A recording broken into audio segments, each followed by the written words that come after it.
సిద్ధు ఎలా ఉందిరా? ఎదురుగా మేముంటే ఎవరి కోసం చూస్తున్నావురా? శౌర్య ఎక్కడ మామ? లేదు, ఇక రాదు. కోరి మరీ పెళ్లి చేసుకున్నావు. ఏమైందో చూడు. చావు బతుకుల మధ్య హాస్పిటల్లో ఉన్నావు. సిద్ధార్థ్ ఎలా ఉంది ఇప్పుడు? అంతా ఓకే కదా? బాగున్నాను.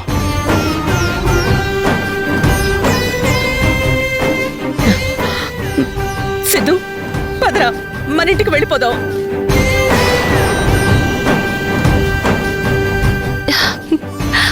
చాలా సంతోషం అండి.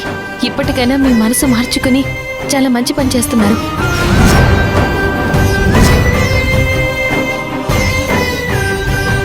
శౌర్య, అత్తారింటికి వెళ్ళి ఆనందంగా ఉండు. అదెక్కడికొచ్చేది?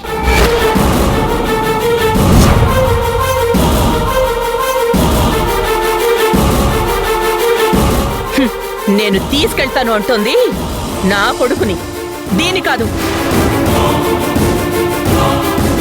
అదేంటండి, భార్యను కాదని భర్తని ఎలా తీసుకెళ్తారు?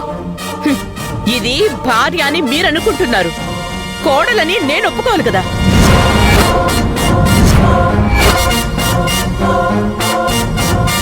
కావాలంటే నీ మరదల్ని నీ ఇంటికి తీసుకెళ్ళు, నా కొడుకుని నా ఇంటికి తీసుకెళ్తాను.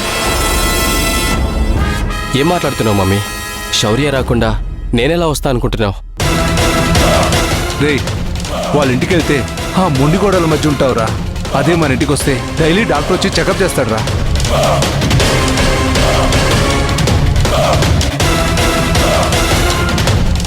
సిద్ధు, నువ్విలా వాళ్లతోనే ఉంటే ఏదో ఒక రోజు నీ ప్రాణాలు తీసేస్తారా?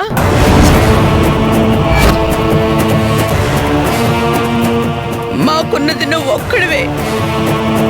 ప్రాణంగా పెంచుకున్న మమ్మల్ని కాదని దానికోసం తపన పడతావేంట్రా? సిద్ధు, దాన్ని వదిలేసి మన ఇంటికి వెళ్దాం పదా. నేను రాలేను మమ్మీ.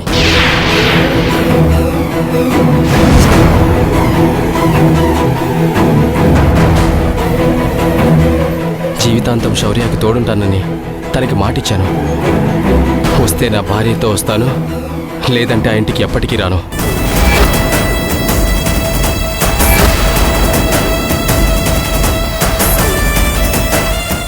నిజంగా సిద్ధార్థ శౌర్యని ఇంతగా ప్రేమిస్తున్నాడని నేను కూడా అనుకోలేదు. శౌర్య అదృష్టవంతురాలు. అంటే నీకిదే కావాలరా? అవును మమ్మీ. ఈ మమ్మీ అవసరం లేదు కదా? అవసరం లేదు మమ్మీ. ఇక మారవురా. ఎంత చెప్పినా నువ్వు మారవు. ఏదో ఒక రోజు వీళ్ళ చేతుల్లో చస్తావు. అప్పుడు అర్థం అవుతుంది నీకు ఈ మమ్మీ అంటే ఏంటో. రుద్రాణి, ఇక చాలు. చచ్చి బతికాడు వీడు. ఈ పరిస్థితిలో వీడితో ఇలాగైనా మాట్లాడేది?